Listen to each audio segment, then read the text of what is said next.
All right, hi everyone. This is Elliot Stone, your moderator.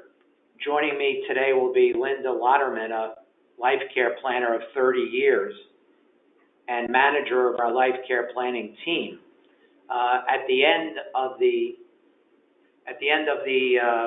talk today, we'll have a Q&A session where we'll be taking your questions. There'll be a box for you to put your questions to us. So without any further ado, we'll start.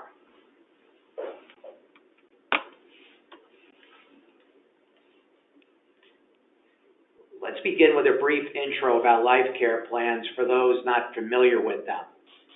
The plans are utilized to maximize settlements in personal injury cases. They've been historically used on catastrophic 7- and 8-figure PI cases due to the cost. Many attorneys might commission anywhere from 0 to 2 a year on average, and the fees for these plans run anywhere between usually $5,000 to $25,000 per case. Many life care planners charge their hourly fees, bringing uncertainty as to what the final cost will be till the work is completed. Therefore, life care plans are used sparingly and generally later in the litigation to preserve working capital with the hope of bringing about a settlement with expense reimbursement at that later point. The much more numerous mid-range cases, your neck, your back cases, with continuing medical treatments, with injections, possibly surgery, physical therapy, those cases worth $100,000 or more really haven't warranted life care plans until now, mostly due to cash flow concerns. We feel now that interest-free life care plans on a lien payable at settlement is a game changer for firms in that they can dramatically increase their usage and also firm profits as well. A little more background. Life care planning was first referenced back in 1981 in a publication by Paul Deutsch, who's considered really the grandfather of life care plans. The plans are valuable in managing catastrophic injury and illness cases up till now, TBI, amputees, brain damaged children. And the methodology has been consistent, providing a process to analyze the immediate and lifelong needs of patients.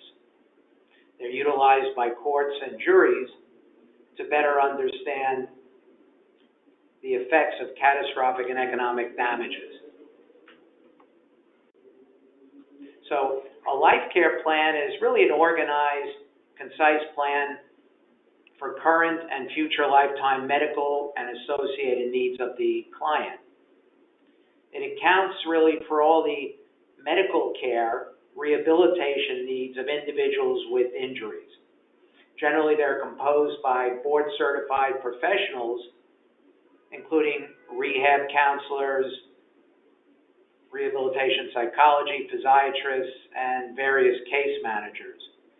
There's a board certification in life care planning granted by the Commission on Healthcare Certification.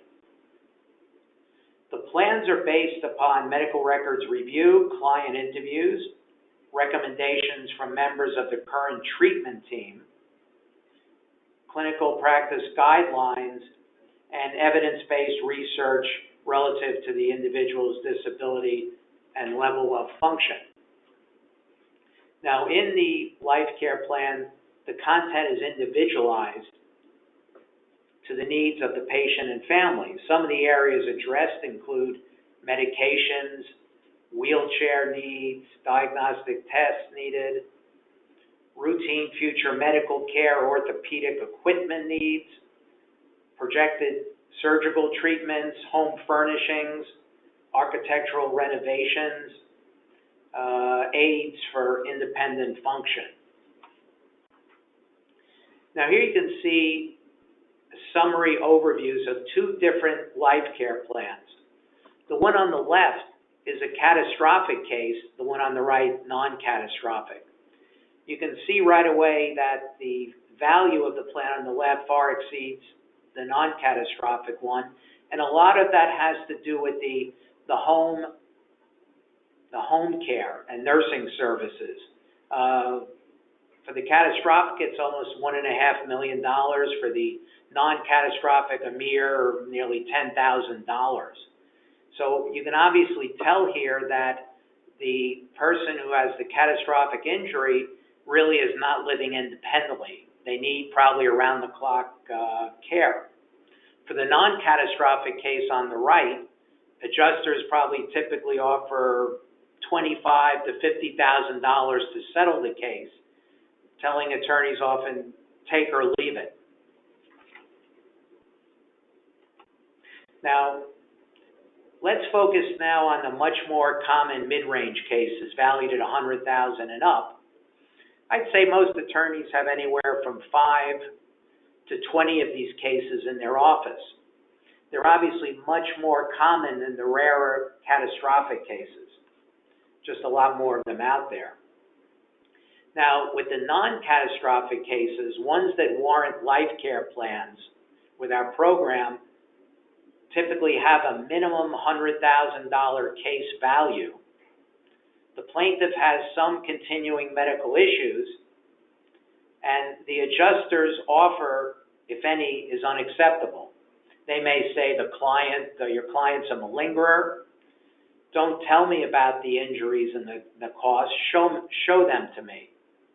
Now you're going to be able to. The value of the lien-based life care plans really come into play on these types of cases. Motor vehicle accidents, slip and falls, where you've got neck and back issues, client has pain injections, PT, possible future surgeries. And here you can see a typical commercial policy on, let's say, an automobile, $250,000 policy. These are the cases the adjuster will say, well, your client may have some neck pain, but I'll give you the $25,000, go away, or we'll try it. Now, what you can do is you can get a life care plan, commission it right at the beginning, maybe even pre-litigation. Why wait? It's not costing you any money. And let's say that life care plan comes in valued at $400,000. Now the adjuster's really in a pickle because they're forced to increase the reserves, and they've got to be concerned about a possible bad faith case if the jury comes in and awards that life care plan of $400,000. And because you're not putting any money down on these cases, there's no reason not to commission them very early on pre-litigation. Why not? Now here are two clients with two very different types of cases. One's a Tucson attorney who had a motor vehicle case, $7,000 offer for a leg fracture, a disc, and a fractured tooth. At mediation, $200,000 settlement was achieved thanks to the life care plan on the lien. The attorney is able to afford these regularly and often avoid trial because, again, they're not putting any money up. The second case on the right is more of a typical catastrophic case where the case settled for $1.75 million. And there the client from New York was happiest that he didn't have to lay out $15,000 or so to get the life care plan. This saved the firm's cash flow. Here are a few other cases, both catastrophic and non-catastrophic, that clients have utilized our services on, and I'll just mention a few in passing. The first one involves a motor vehicle accident where there was a policy of $250,000. The life care plan came in at $463,000. The defense offer was $35,000, At mediation, they settled for the policy only 7 months post-demand. The second case was another motor vehicle where there was a $200,000 policy. The plan was just over that. There was a $12,500 offer. Mediation was settled at $200,000 5 months post-demand.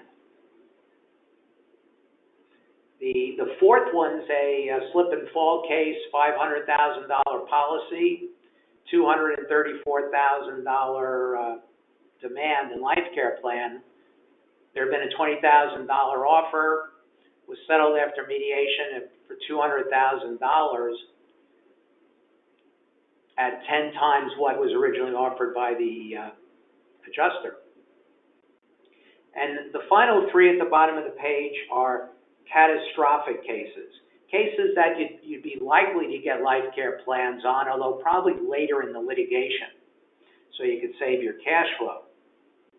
And you can see on these, the adjusters knew they were going to have to pay a good deal of money on them.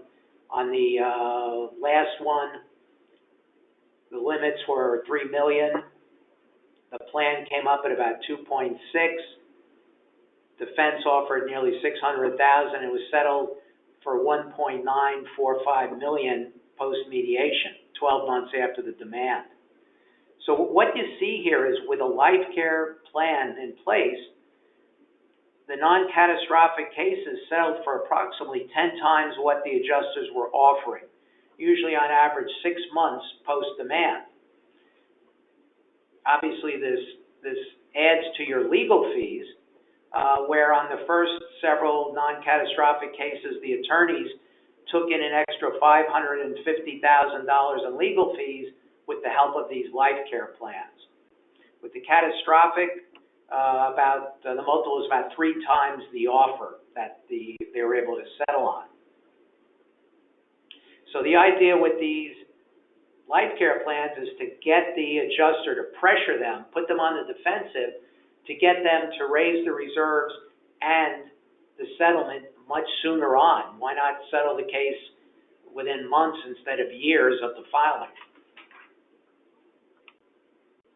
Now, let's talk briefly about our lien and underwriting and funding process. You fill in a simple application to our funder describing the case, coverage, insurers, theories of liability. The case viability is verified usually within 1 to 3 days. Our life care planning team then requests all the records, an interview with the client, and discussion with the treating doctors. It's prepared, the plan is prepared by the testifying life care planning expert who is promptly paid by the funder. The expert in no way works on a contingency, and the plan usually takes 4 to 8 weeks to prepare, depending in part on how quickly you get the medicals to us and help arrange the interview. The experts will always visit the plaintiff pre-testimony, and their fees are typically $4,000 to $5,000 for a day, and they're borne by the firm. So again, they never are on contingency. That would be a no-no. Upon settlement, the funder is typically paid $8,500 for a non-catastrophic case, or double that, $17,000 for a catastrophic case, making the funding really risk-free. If you lose the case, you don't owe us anything. It's on us. Here you can see an application form. It's pretty simple. Tell us what you need. You'll tell us about the case. We also provide vocational and economist experts and reports on a lien. The vocational reports provide anticipated length of the rehab, handicaps, impact on job placement, etc. The economist reports provide present value calculations for lost earnings and benefits, past and future earning capacity, past and future household service loss, other possible losses not typically considered. The economic report supports the life care plan and vocational assessment reports through economic and financial modeling, and they cost $47.50 a piece.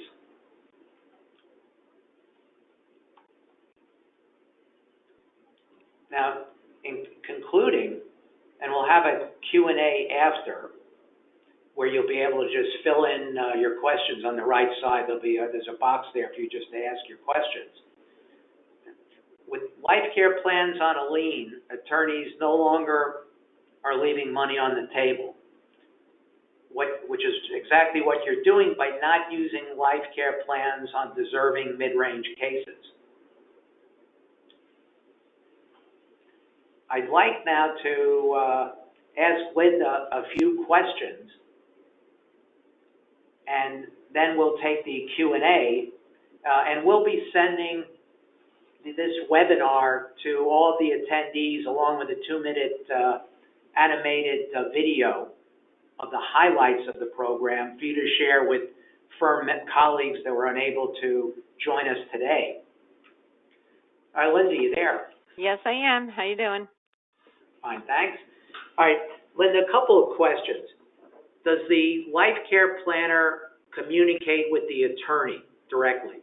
Yes, we try to establish a nice working relationship, keep them up to date as to the status of the case, and just kind of, keep them on board with what we're doing and where we are if we need any additional information, or sometimes help getting information from treating doctors or the client. Now, Linda, what can we do, or what do you recommend doing in the instances where the plaintiff's treaters, they're typically critical to supplying the medical foundation for these reports? What do you recommend when they're uncooperative and won't provide input into the future medical care needs? Well, we use a bunch of different methods, and the first stop is the treating doctor. If we can't get it, or if they request a fee, we go back to the attorney and explain to them, Dr. Jones is not going to cooperate. He wants $500 or whatever. And then the attorney makes the decision of whether or not he wants to pay the physician for the information. In the absence of that, sometimes I'll ask the client to take the form and talk to the doctor, because they'll say no to us, but sometimes they won't say no to their own patient. If that doesn't work, then we go to clinical practice guidelines, which will delineate standard treatment. So it'll provide the foundation we need for a reliable, credible plan. And if we need to, we have doctors on staff that can review our plans and sign off on them. In other words, they can provide the medical foundation. Correct. Okay. Now, a lot of life care planners these days are doctors, not all, and having a doctor life care planner has certain pros and cons. One thing I found, and tell me if you agree, is physician life care planners sometimes will substitute their own opinion for the treaters. They won't even bother reaching out to the treating doctors to get their opinion. They figure, since I'm a doctor, I might as well do the least amount of work and just put together my thoughts, which, I think can be problematic, where you've got somebody with some orthopedic issues, might need surgery, and you've got a physiatrist or somebody that's never going to do that procedure, giving the medical foundation and prognostication. How do you feel about that? Well, that happens often, and as often as it happens is as often as it causes problems. I've seen situations where, a physiatrist is opining on cardiac issues and areas outside their expertise. And the certified life care planner, we do have standards of practice that should be adhered to. And within that standard of practice is the rule that you don't function outside your area of expertise. So a nurse can comment on a nursing issue, an orthopedist on an orthopedic issue, and so on.